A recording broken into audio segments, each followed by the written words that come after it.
नमस्कार, मैं हूं हंसा वैष्णव और आप देख रहे हैं LNV टीवी न्यूज।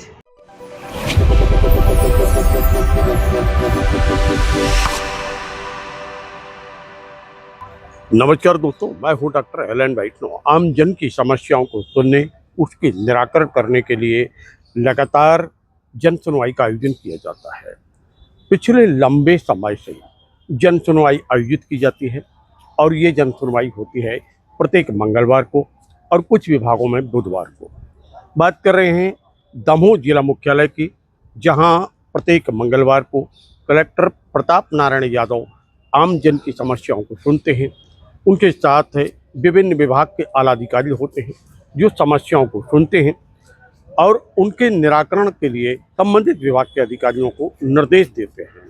कुछ समस्याएं ऐसी होती हैं जिनका निराकरण तत्काल कर दिया जाता है और कुछ समस्याएं ऐसी होती हैं जो जांच के बाद उनके निराकरण करने के लिए निर्देश दिए जाते हैं।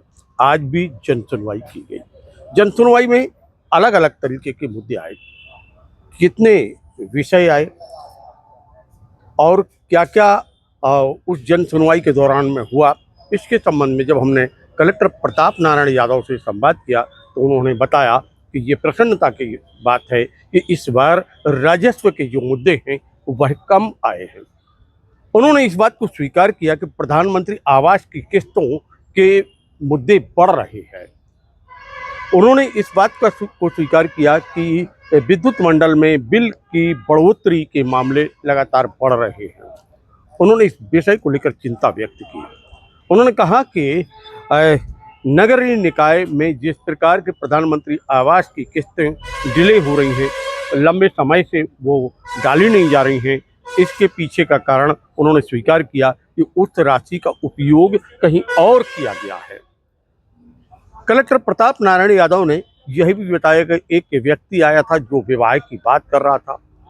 कुछ ऐसे व्यक्ति आए दिव्यांग जिनको श्रवण की मशीनें दी गई। किस प्रकार आज जन सुनवाई हुई, क्या विषय आया, कलेक्टर प्रताप नारायण यादव से हम करते हैं संवाद। क्या कह रहे हैं वो सुनिए। समस्याओं को सुनने और उसको निराकरण के लिए जन सुनवाई का आयोजन किया जाता है, तो इस बार भी जन सुनवाई हुई। किस प्रकार के मुद्दे आए, कितने मामले आए हैं, क्या निराकरण? इस बार जन सुनवाई में पूर्व की तरह ही अधिक से अधिक संख्या में हमारे आमजनों ने इसका लाभ लिया है और 289 आवेदन रजिस्टर्ड हैं और बहुत सारे जो विलम्ब से आए थे वो अनरजिस्टर्ड सीधे ले आते हैं, तो उनके भी आवेदनों पर कार्रवाई की गई है। पर आपने देखा होगा कि इस बार ट्रेंड बदला है। जो सर्वाधिक पहले आवेदन राजस्व विभाग के आते थे, अब प्रधानमंत्री आवास योजना की जो किस्त प्राप्त नहीं हो रही है उसके आ रहे हैं। साथ ही जो किसान सम्मान निधि हैं उसके आवेदन, इसके अतिरिक्त जो MPV हैं कि बिल अधिक आ रहा है उनके भी आवेदन आ रहे हैं। अब इस बार राजस्व विभाग के आवेदनों की संख्या कम हुई है, तो निश्चित रूप से हमारे राजस्व विभाग के अमले ने जो मेहनत की है उसका परिणाम है। साथ ही जो नगरीय प्रशासन विभाग है, जिसमें दमोह नगर पालिका में सर्वाधिक जो अपनी किस्त है मकानों की प्रधानमंत्री आवास की, वो सर्वाधिक लंबित है। ऐसा बताया गया कि कई बार तो 7-8 साल वाले आवेदन भी आ रहे हैं कि 7-8 साल में पहली किस्त प्राप्त हो गई थी, अभी दूसरी किस्त प्राप्त नहीं हुई। तो इसका गैप कहाँ है, इसके बारे में हम डिटेल रिपोर्ट उनसे प्राप्त कर रहे हैं। कितने विलम्ब से क्यों हो रहा है दूसरी किस्त देने में। जो संज्ञान में आया है कि शायद इसके पैसे कहीं और उपयोग करके नगर पालिका के पूर्व अधिकारियों के द्वारा, ताकि इसके कारण से हमारे हितग्राहियों को परेशानी का सामना करना पड़ रहा है। ऐसी बातें हमारे संज्ञान में आई हैं, तो उस पर भी कार्रवाई कर रहे हैं। और हम सबका प्रयास रहता है कि जो भी आवेदन आए हैं तत्परता से संबंधित अधिकारी जो जिस विभाग के हैं उनको बुला करके उनको तत्परता से कार्रवाई करा करके ये प्रयास रहता है कि आमजन को उनके संतुष्टिपूर्वक उनके आवेदन का निराकरण हो और उनको ये विश्वास प्रशासन के प्रति यथावत बना रहे कि हमारे आने पर निश्चित रूप से कार्रवाई यथा उचित जो आवश्यक है या जो संभव है वो होती है।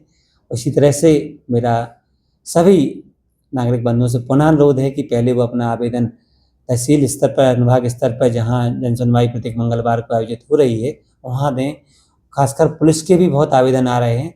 पुलिस के आवेदन के लिए भी अनुरोध है कि SP साहब स्वयं इसमें जन सुनवाई करते हैं, तो पुलिस से संबंधित आवेदन यदि वहाँ देते हैं तो और तत्परता से कार्रवाई हो जाएगी।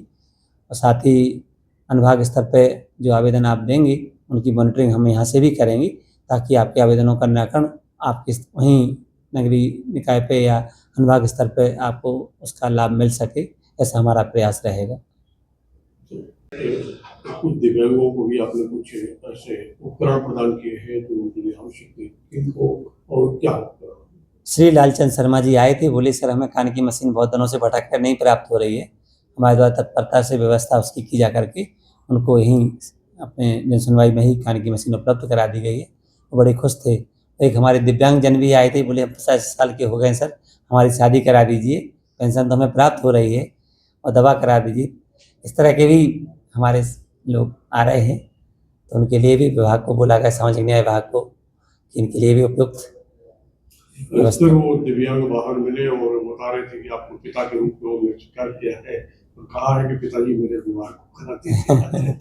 निश्चित रूप से उनकी आशाएं प्रशासन से हैं और हम लोगों का जो प्रयास होगा कि यदि ऐसा उपयुक्त उनको रिश्ता मिलता है तो हम लोग सभी सहयोगी रहेंगे। तो मित्रों, ये थे कलेक्टर प्रताप नारायण यादव, जिनसे हमने संवाद किया जन सुनवाई को लेकर।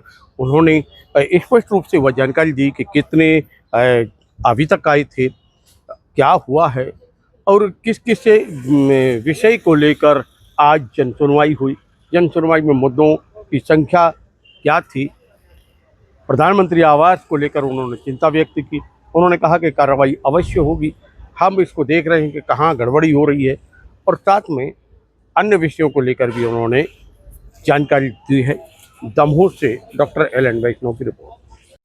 मित्रों नमस्कार, आप हमारे इस चैनल को लाइक करें, कमेंट्स करें और सब्सक्राइब करें। और सब्सक्राइब करें।